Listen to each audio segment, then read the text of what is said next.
mismong ABS-CBN News Channel, sila ang nagbalita na naditine o nakulong si First Lady Liza sa US. Ito, Facebook reel posted by Mitch W. Hamilton. Ang caption is, ayan na, lumabas na ang balita kay Liza M.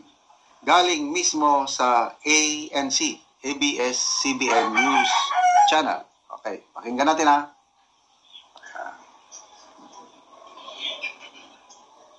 In the U.S., First Lady Liza Araneta Marcos has been detained in Los Angeles in the U.S. First Lady Liza Araneta Marcos has been detained in Los Angeles in the U.S.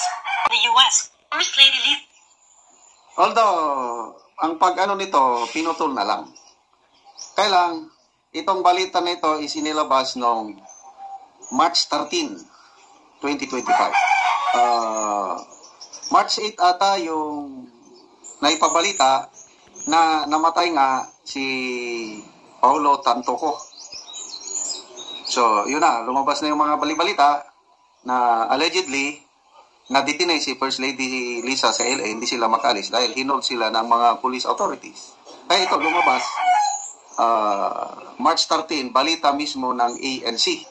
Kailang may balita, may post ang ABS-CBN ngayon na pinutol daw. O, ano yung naputol, ano yung hindi pinakita, i-discuss ko ma'am. Yung nabasa ko lang, I'm not sure kung totoo, yung medical examiner na nag-examine sa bangkay ni late Paulo Tantoco, nag-request ng drug examination and it will take months, 3 months ata, bago makuha yung resulta.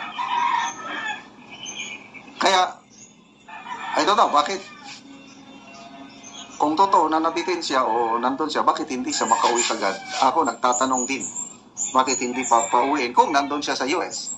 Kung nandito naman siya sa Pilipinas, bakit hindi na lang mag-live interview? Yun naman lang ang solusyon, live interview, para matanggal na yung speculation kung nasaan talaga ang First Lady.